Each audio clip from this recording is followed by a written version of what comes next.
हा प्रश्न महाराष्ट्राच्या विजेच्या दृष्टिकोनातून फार महत्त्वाचा आहे. सभापती महोदय की हे सगळे संच आता जुने होत चाललेत. त्यांनी सांगितलं की 30 पर्यंत आम्हाला बदलता येणार नाही.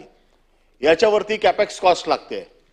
आता PLF आपण जे सांगितलं की 64% 64 पर्यंत आहे आणि खूप चांगलं असेल तर 75 पर्यंत नंबर 1च आहे. आपल्याला माहिती आहे का 50% पेक्षा जास्त कॅपेक्स त्याच्यावरती खर्च झालेला आहे. एखाद्या प्रोजेक्टवरती 50% पेक्षा जास्त कॅपेक्स खर्च होऊन आपण फक्त सांगताय की 60 पर्यंत, अजून 55 ते 60 पर्यंतच पोहोचलेला आहे. खरं त्याची 50% पेक्षा जास्त कॅपेक्स खर्च होऊन देखील जर 80-85 पर्यंत नाही पोहोचला तर त्याच्यामध्ये तुम्ही जे चीफ इंजिनियर आहेत किंवा चीफ ऑपरेशन हेड आहेत यांच्यावरती काय कारवाई करणार? कारण कॅपेक्स सगळ्यात जास्त त्याच्यापेक्षा जास्त खर्च झालेला आहे. हा नंबर माझा 1चा प्रश्न आहे. कारण तुमचा कॅपेक्सचा रेशो आहे. MERC ने तुम्हाला गाईडलाईन टाकून दिलेले आहेत की तुम्हाला जर कॅपेक्स किती खर्च केला तर त्या कॅपेक्सच्या रेशो मध्ये तुमचं प्रोडक्शन किती निघालं पाहिजे. हे तुमच्या MERC चे गाईडलाईन आहेत आणि तुमच्या MERC च्या गाईडलाईन प्रमाणे खर्च करून देखील आता तुम्ही चंद्रपूरमध्ये खर्च करताय.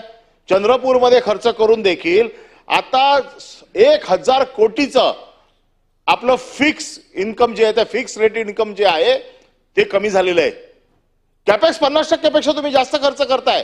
तुम्ही त्याच्यावरती अतिरिक्त पैसे खर्च करताय आणि तुमचे तिकडे जे आहेत मुख्य अभियंता आणि मुख्यालयाचे अधिकारी यांची कॉन्ट्रॅक्टर बरोबर पार्टनरशिप आहे. हे सगळे कॉन्ट्रॅक्टर बरोबर पार्टनर आहेत सगळे. एक तर तुम्ही या अधिवेशनामध्ये हे जे कोण कॉन्ट्रॅक्टर बरोबर पार्टनर आहेत त्यांची चौकशी करून त्यांच्यावर कारवाई करणार का?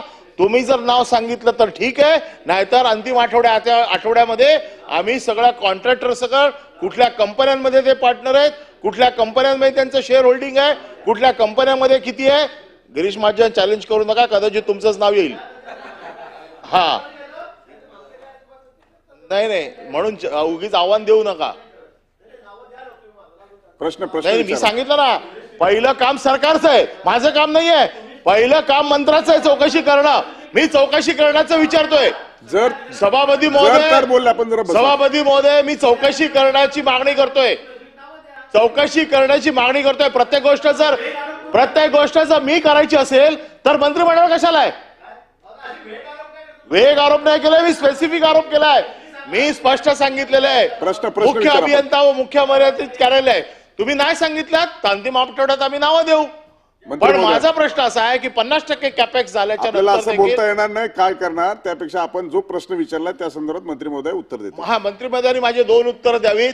50% पेक्षा कॅपेक्स जास्त खर्च झालेला आहे का आणि MERCच्या गाईडलाईन प्रमाणे 50% पेक्षा जास्त कॅपेक्स झाला असेल तर आपलं PLF काय असायला पाहिजे नंबर 1. आणि दुसरं असे जे भ्रष्ट लोक